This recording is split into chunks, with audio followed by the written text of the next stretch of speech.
Hello, and many thanks for joining us on our program, Political Arena. It's a program that brings you up to speed with recent happenings in the polity within Nigeria. Of course, we do this thrice a week, Mondays, Wednesdays, and Friday, right here from this table of Delta Rainbow Television, Bori. Christy Jahua Yenikuts, my name, saying welcome. Now, the Nigerian polity is still at the front burner in every discussion, and of course we have people who are very much interested in knowing what the various political parties have in their offing as far as the campaigns are concerned, and most importantly as far as delivering on democracy, on the promises they're making right now concerned. We have the political parties still campaigning, still carrying out their campaigns. Now in Nigeria we hear complaints of deficit in infrastructure. We have issues of human capital development. We have that of education, religion, and you name it. But when we look at socioeconomically speaking, this is one area that experts have said Nigeria has been very much lacking. And so we have from the politicians and the flag bearers, various flag bearers, taking the podium and talking to Nigerians about one promise after the other. There are others on the sidelines who have said that this talk, they cannot work. They are only talking about persons. They are mudslinging. You're talking about somebody's health issues. You're looking at whether somebody can speak well and issues like that. Now, the issue this morning before us is towards issue-based campaigns. How can Nigerians politicians deliver? To help us make sense of this, we have in the studio Comrade James Ufomanefe Isiosio. He's a political analyst. Good morning and welcome. Good morning. Good morning, Delta. All right, straight on when we look at our topic today towards issue-based campaigns. For the campaigns thus far, how well have the various political parties fared, in your opinion, when we look at issue-based against the various campaigns you must have seen? The campaign, as we can see today, really do not radiate any hope. Does not inspire any hope. I think Harold Laswell perhaps had Nigeria in mind when he defined politics as war without bloodshed. What we see today in the campaigns of the various political parties ahead of the election, clear campaigns, smear campaigns, based on personal attacks and name calling, with each other going with all sides going for each other's jugular. We have seen a situation where a candidate will say, do not vote for a candidate of a political party simply because of where he comes from. The other day, the candidate of the PDP was in Kaduna in a forum where he marketed the podium to tell Northerners not to vote for a candidate from the south. We have also seen a situation where a candidate of a political party saying that a certain candidate of another political party should not be voted for on the ground of age and not on the basis of his capacity, not on the basis of his character or that quality and disposition to deliver quality leadership to Nigerians. We have also seen a situation whereby some have said, do not vote for a particular candidate simply because it does not have structure. And that issue, structure, we really do not know what it means to so many people. So nobody has told us so far how they are solving the myriads of problems confronting us as a country. Today, we are having this perennial power crisis. Nigeria has been in total darkness for the past 24 years of democracy. no clear roadmap, no detailed plans as to how they will face the power challenges. And we all know power is a major driver of economic activities.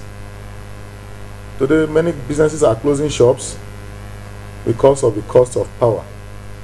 The price of diesel have risen to an all-time high, I think about 900 naira today. And many businesses can't survive. They are closing shop. People are losing jobs. Hardship is everywhere in the land. Nobody is dwelling on that. We have insecurity that is burgeoning. Let me describe it as a situation whereby today lions and dinosaurs are walking on the streets of Nigeria looking for the next available victim to devour. Nobody is safe. Nigeria is not like a jungle where life is quintessentially brutish, nasty, and short. When you say lions and dinosaurs, even though in quotes, what specifically would you tell the viewer who's wondering what those are? Today we see, I think in the Nigerian security parlance, we hear words like terrorists, bandits, herdsmen. We hear also Boko Haram, unknown gunmen, and unknown gunmen all over the place.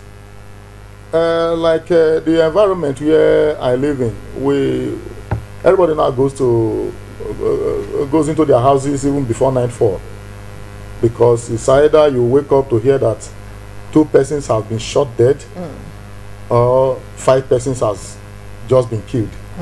You will even be in a place, maybe in the evening, and news calls will just come and say they just found one guy now. Everybody will be scampering for safety. Nobody to look up to. So now, you see herdsmen killing people in their farms. You see houses being burnt down, killing a whole family all over the place. But what we are expecting at this time is that, taking that, or granted that this outgoing administration has failed in almost all fronts, those who are campaigning to succeed should do well enough to tell Nigeria in concrete terms, very comprehensively, how they are going to deal with the security situation, how they are going to fix the economy, how they are going to deal with the issue of infrastructure. We have a situation whereby our leaders who say they are building hospital here, they commission hospital here, under-equipped hospital. The hospital they build, they cannot even access the services of this hospital. They go abroad for medical care. They take their families abroad for medical care. Nigerian roads are no longer passable. They now use they have the luxury of using private jets, and even between small towns they now use a shopper. They use shopper. So there is a problem. And when you see them campaign, sometimes we stay glued to our television to see them campaigning. It's either Tinubu campaign organization will be throwing that at Atiku Abakar's throwing that at Atiku as the presidential candidate of the PDP, or you will see that the other day it is Atiku against Peter Obi. All is about personality attack. It is all about name calling. It's all about creating an impression that that other man is Lucifer, in order to curry the sympathy of the voters, to curry the sympathy of the voters. But they are not necessarily telling us what they are going to do differently, what they are going to do better. Their programs and policies, their agenda for Nigeria. It's all about telling me this man is bad, this man is old, he is sick, he will die in office, he will not be able to run this country, so that I don't vote for that man and rather vote for you. Not the quality of leadership, not the capacity you have to display to Nigerians that yes, you have all it takes to take us to where we really desire to be as a country. Okay, thank you very much. A mouthful for an introduction, but you've touched basically on all.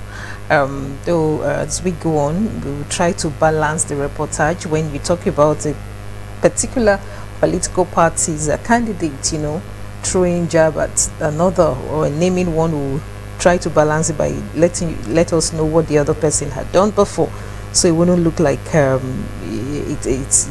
issues of sentiment. But basically, experts have said that the issues we have before us when we talk about delivery of dividends of democracy or good governance, they are existential in nature.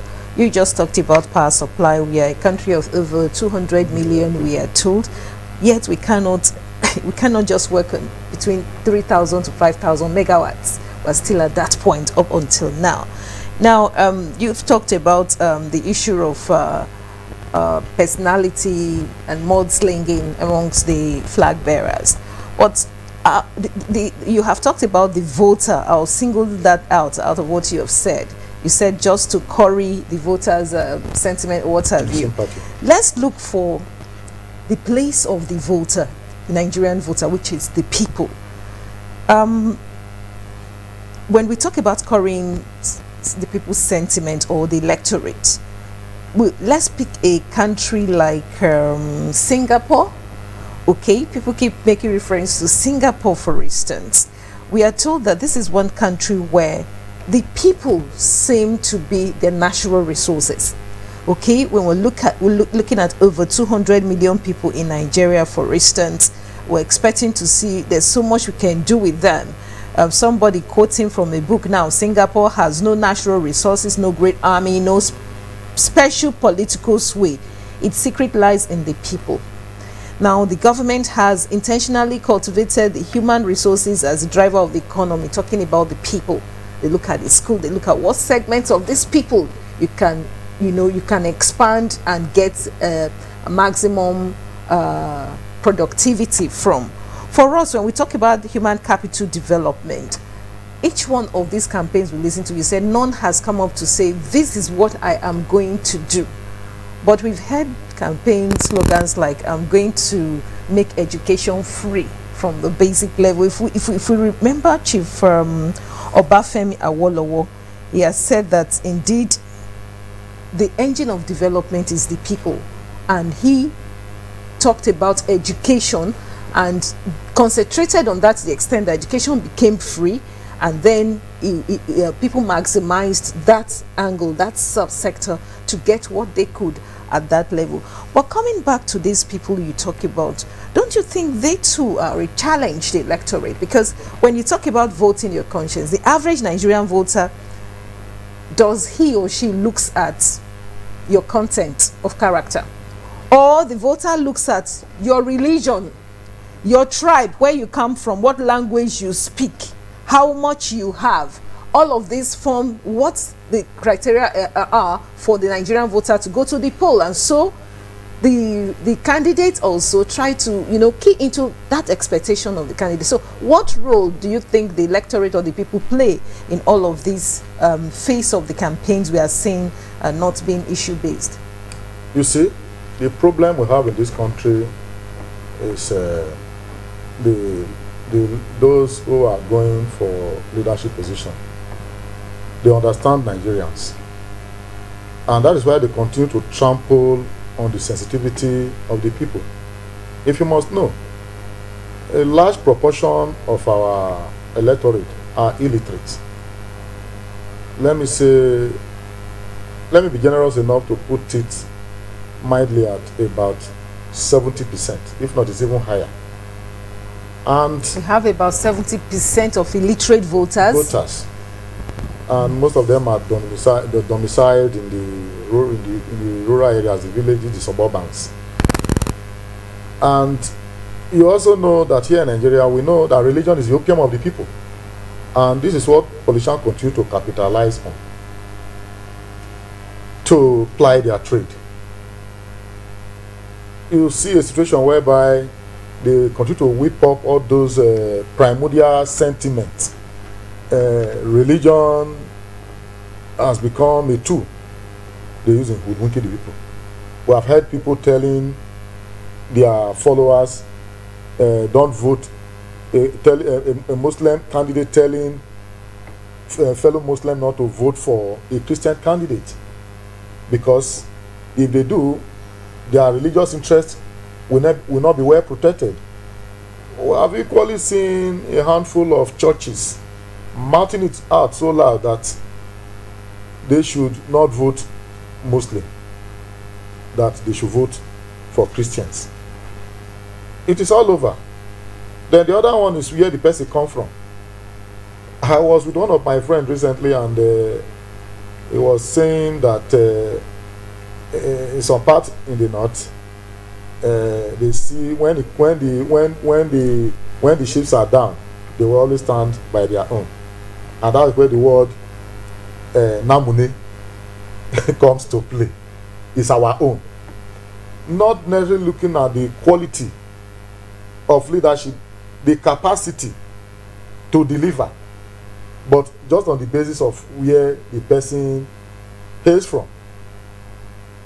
I will vote for Tinubu just because I am a Yoruba, or I will vote for Peter Obi just because I am an Igbo.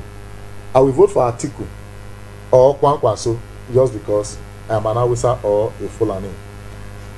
Well, the electorate are yet to be well enlightened to really ask some salient questions, to really begin to put our leaders or those who are aspiring to political offices, to put them on their toes.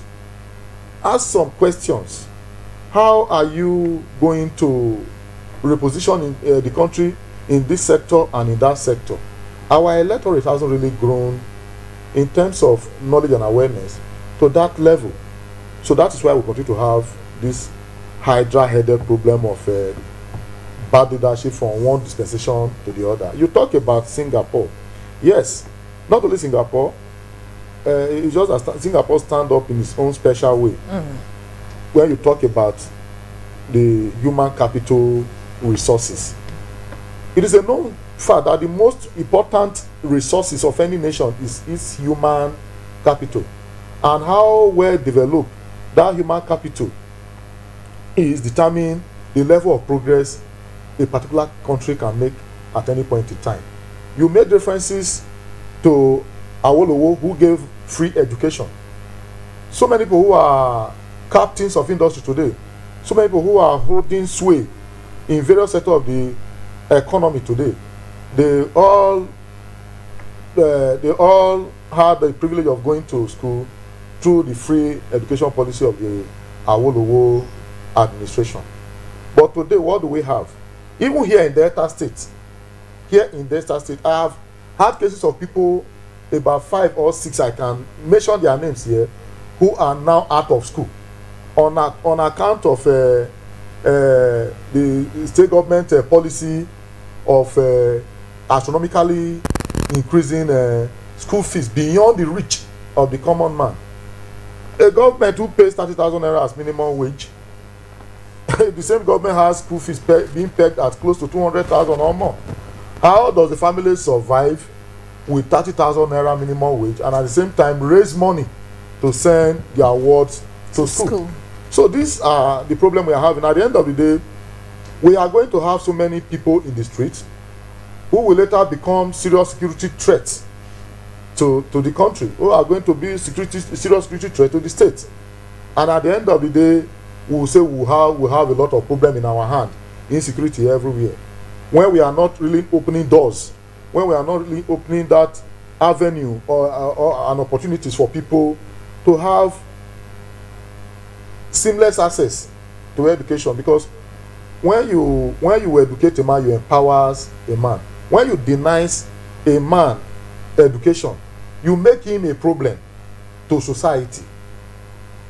You make him a problem to society. And I just want to make this appeal to our government to sit back or possibly bend backward and begin to look at some of their policies with a view to reviewing it, having the citizens in mind, looking at the challenges we are going through as a state and as a nation, so that we can begin to make progress. Because the essence of government, or the essence of governance, is essentially or primarily about the people. it is about the people. So this is where we are really having it wrong.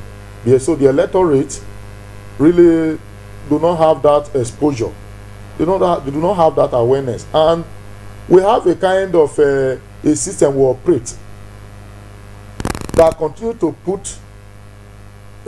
bust the electorate under the table, where they are not giving the privileges to really know what they should know as electorate. I will go to the polling unit on the day of election and somebody will begin to brandish naira note. You give me now that they said we have BVAS, this Bermuda voters accreditation system in place, where I think so that will bring some level of sanity to the electoral process. At least that will minimize rigging. I think the alternative or the only measure the disparate politicians have now is vote buying. And now we know they are preparing ground to make sure they raise enough funds to do the vote buying. And so at the end of the day, they will give me 10,000. They give me 20,000. And when you say preparing ground, I wonder what you mean. But before you come into that, everybody wants to win an election. Okay. By hook or by crook. Okay. That is Nigerian mentality.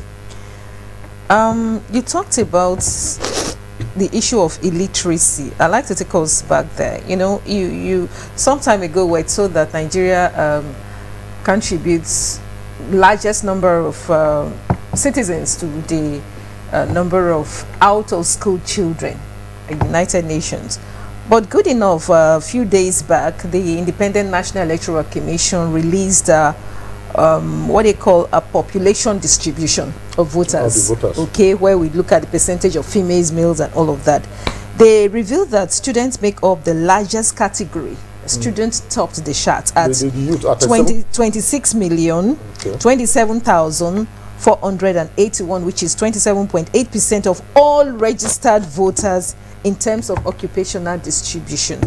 Now, when we talk about education, because that's the last point you even raised now, that the average voter does not know.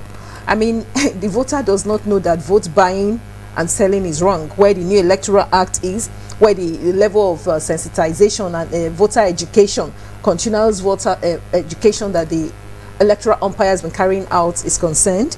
The average voter does not know. You know, when we talk about the people and the mindset, vis-a-vis the quality of campaigns we are having, don't you think there is a correlation of what the people truly desire? You have talked about even religious leaders telling people who to vote for, who not to vote. Just before this segment, we had one just like that, as to say, yes, these leaders seem to know it all, as it were, quote and unquote, and so they are guiding and counseling their congregation on as to who to vote for.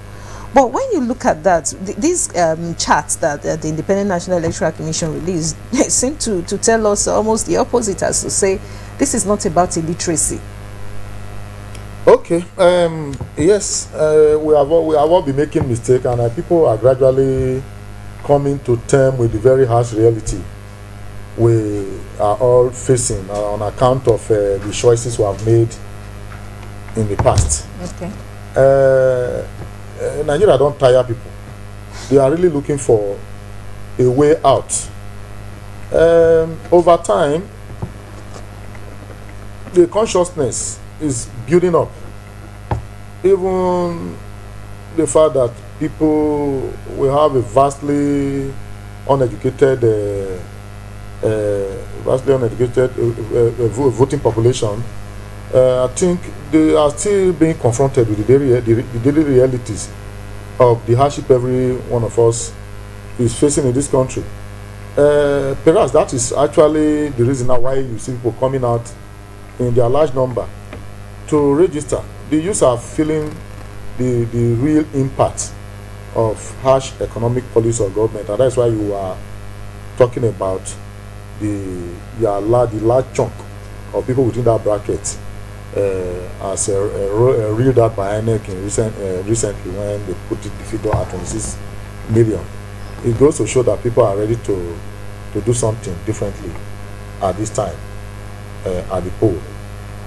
But the truth of the matter is that any country deserves the kind of leadership it has at any particular point in time.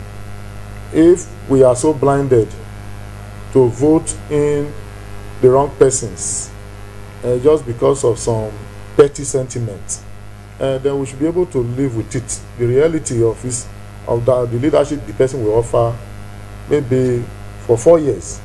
If at the end of the 4 years we are conscious enough to see how harmful the kind of leadership we have equated to ourselves, we can then go to the ballot and make whatever change we may want to make. Okay. Now, from recent development, technologically speaking, where electoral processes are concerned, if we look at that of the BVAS, which you just mentioned, and you talk about the new Electoral Act, do you think there is need for a balance and check system where campaigns are concerned? We've talked so much about on vote buying and selling. The electoral umpire, even the National Assembly, they've come up to say that, look, there is constitutionally a provision for the amount political party can spend on campaigns, but all of these are not being kept. They're not being respected, as it were. What would you suggest as we conclude as a way out of that challenge? I think this box should be passed to the table of the electoral empire, INEC, whose responsibility it is to make sure that whatever thing relating to the election, whatever issues relating to the electoral processes are done in accordance with the provision of the Electoral Act and other extant laws. If there is a pegging of campaign funding for various political offices, ranging from the presidency down to the State House of Assembly, and people are outspending the constitutionally provided limit, and nothing is happening, whose responsibility is to ensure compliance and enforcement? Whose responsibility it is to make sure there are sanctions? It is the responsibility of the electoral empire. INEC is not really doing enough in some aspects in terms of voters' education. Because there are a lot of things the voting public do not even know about the provision of the law, like the issue of vote buying is a criminal matter. How are we going out to make it known to the voting public that it's a criminal offense? Okay. All right, thank you very much. Time will not allow us, looking at the issue of vote buying. I know the name Festus Okoye is more or less becoming household name right from the continuous voter registration up until now. That's because of the level of sensitization they should do more. Programs they have done. Okay, so they've done so much, but it is not enough. He says that they need to do more. For the campaigns thus far, our guest today, Comrade James Ufumanefe, also has said that the campaigns thus far have not radiated any hope. He said we see personality campaigns, personal attacks, name calling, etc., etc. Very thoughtless campaign. That they are thoughtless. We have to do more as far as that is concerned.